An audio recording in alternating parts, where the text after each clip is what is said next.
This is my dryer. This is my crib side, on its side. And it's in this little section next to our fireplace.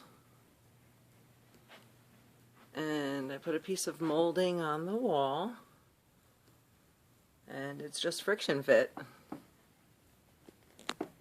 And then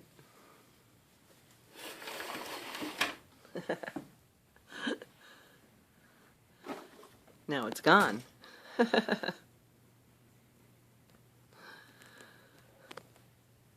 I will never use a real dryer again. This worked out so well, and no one even knows it's there when they come. And I saw something very similar like it on a few of your videos. And great minds think alike. Time to fold.